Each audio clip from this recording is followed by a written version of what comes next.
Con ustedes, tratando de explicar un poco cómo es un buen discípulo. Un buen discípulo a partir de la llamada de Jesús. A partir de la llamada que Jesús tuvo a sus diferentes apóstoles, a los diferentes discípulos.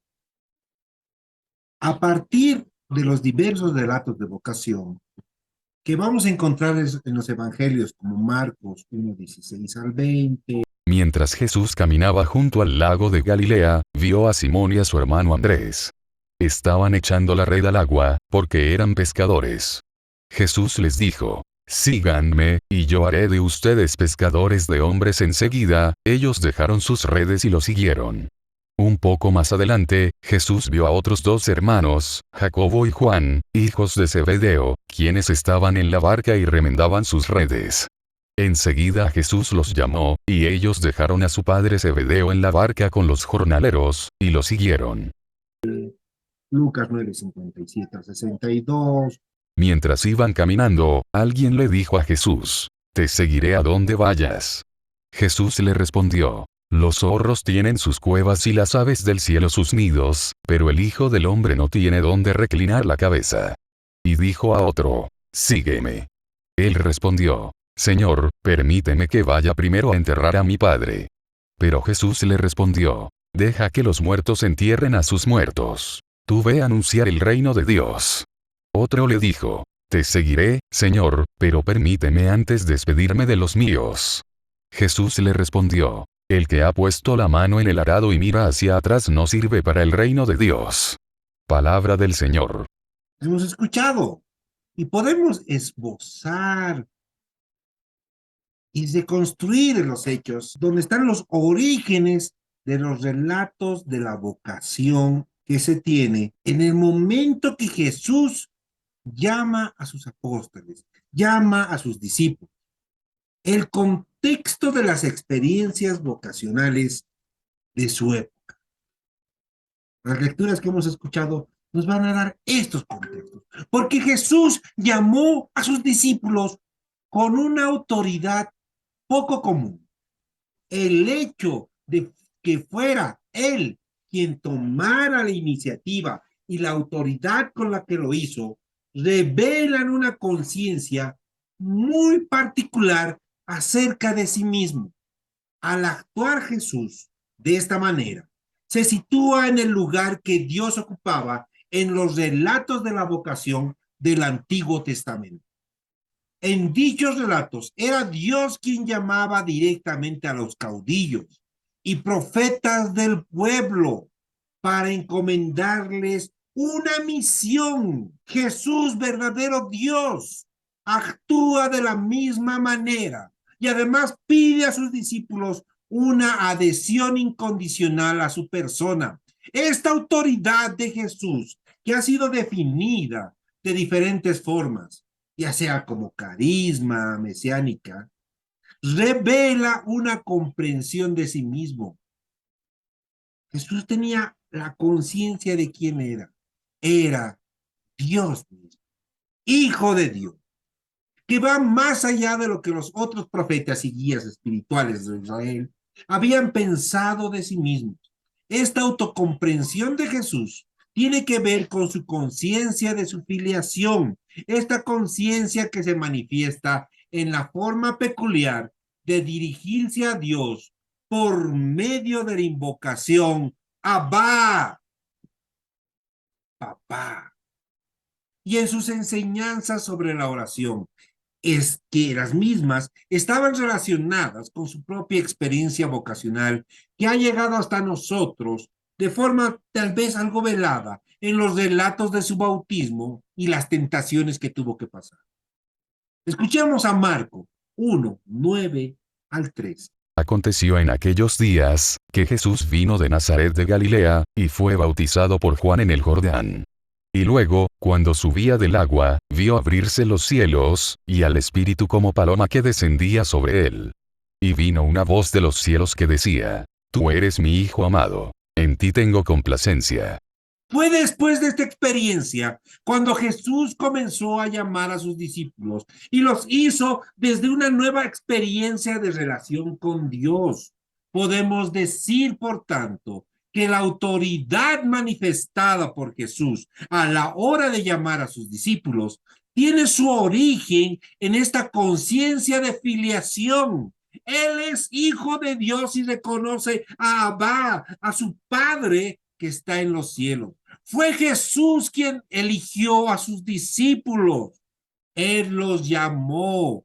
Marcos lo expresa con una frase lapidaria cuando dice que llamó a los que quiso. Escuchemos Marcos 3:13. Después subió al monte, y llamó así a los que él quiso, y vinieron a él. Y estableció a 12, para que estuviesen con él, y para enviarlos a predicar. Aunque a veces la iniciativa para incorporarse al grupo de sus seguidores procediera de aquellos a los que había curado o liberado del demonio, como lo cuenta Marcos 5:18. Al entrar él en la barca, el que había estado endemoniado le rogaba que le dejase estar con él. Mas Jesús no se lo permitió, sino que le dijo: Vete a tu casa, a los tuyos, y cuéntales cuán grandes cosas el Señor ha hecho contigo, y cómo ha tenido misericordia de ti. El grupo de sus seguidores más cercanos fue elegido por él. Este es un dato significativo que podría revelar las intenciones de Jesús y que tienen poco que ver con la idea tan difundida de que llamó a unos pobres pescadores, como muchas veces se dice. Los relatos de vocación nos dicen acerca de las condiciones social de los discípulos de Jesús es algo muy distinto. Pensemos, por ejemplo, en el relato de la vocación de Santiago y de Juan. En la cena que nos presentan cuando fueron llamados Santiago y Juan, además de ellos y su padre, se encuentran los jornaleros. ¿Por qué llamó Jesús a los hijos de Zebedeo y no a los jornaleros? Santiago y Juan, lo mismo que Leví y en cierto modo Pedro y Andrés, pertenecían a un nivel social relativamente elevado. Zebedeo poseía una barca, pues necesitaba contratar jornaleros. Sus hijos, como él, debían conocer el sistema de impuestos, las artes de la pesca y cómo vender las capturas a las factorías de salazón, además de todo lo referente al transporte de mercancías, que era su principal ocupación. Leví era un recaudador de impuestos, un oficio que requería también notables habilidades. Pedro y Andrés podían permitirse pasar una temporada en Judea, escuchando a un nuevo profeta. Es significativo que ninguno de estos discípulos de Jesús fuera campesino. Estos datos no pueden ser casuales. Jesús tenía un programa y para llevarlo a cabo necesitaba personas capaces que tuvieran cierta movilidad. Esto es un hecho. Existen muchas maneras de cómo Jesús obró en la vida de estas personas elegidas. Hoy quiero compartir 5 formas. La primera, que estuvo con ellos. Jesús siempre estuvo con ellos. Nunca los abandonó. Finalmente fueron ellos los que lo abandonaron en el último momento.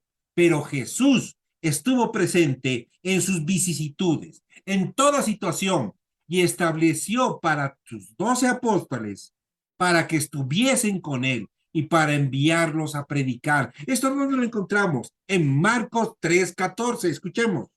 Y estableció a 12, para que estuviesen con él, y para enviarlos a predicar, y que tuviesen autoridad para sanar enfermedades y para echar fuera demonios. La segunda, les habló la verdad. Según la ocasión y las situaciones se lo permitieron, Jesús le hablaba claro y siempre con la verdad. Santifícalos en tu verdad. Tu palabra es verdad, nos dice Juan 17:17. Santifícalos en tu verdad. Tu palabra es verdad. Como tú me enviaste al mundo, así yo los he enviado al mundo. Y por ellos yo me santifico a mí mismo, para que también ellos sean santificados en la verdad. Tercero, no les explicó todo. Jesús en muchas oportunidades dejaba un paréntesis en sus enseñanzas con el propósito de que sean sus discípulos los que indagaran, los que reflexionaran e investigaran. En Juan 14, 5 al 11, Le dijo Tomás: Señor, no sabemos a dónde vas. ¿Cómo, pues, podemos saber el camino? Jesús le dijo: Yo soy el camino, y la verdad, y la vida. Nadie viene al Padre, sino por mí. Si me conocieseis, también a mi Padre conoceríais. Y desde ahora le conocéis, y le habéis visto. Felipe le dijo: Señor, muéstranos el Padre, y nos basta. Jesús le dijo: Tanto tiempo hace que estoy con vosotros, y no me has conocido, Felipe.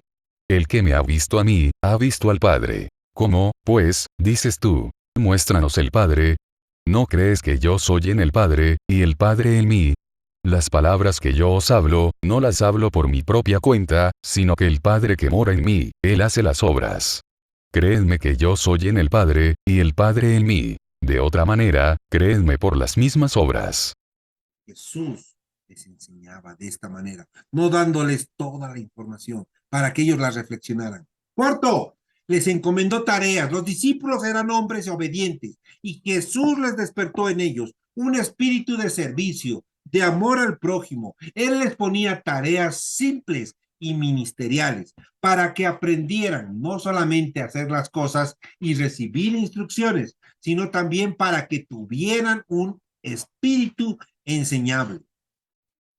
Y finalmente, el quinto, los amó.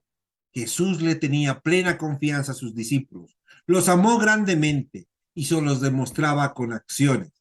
Una muestra de ello es cuando le lavó los pies a todos y cada uno de ellos después de la cena, ¿no? De esa cena tan recordable. Y les dijo: de cierto os digo, el siervo no es mayor que su señor, ni el enviado es mayor que el que le envió.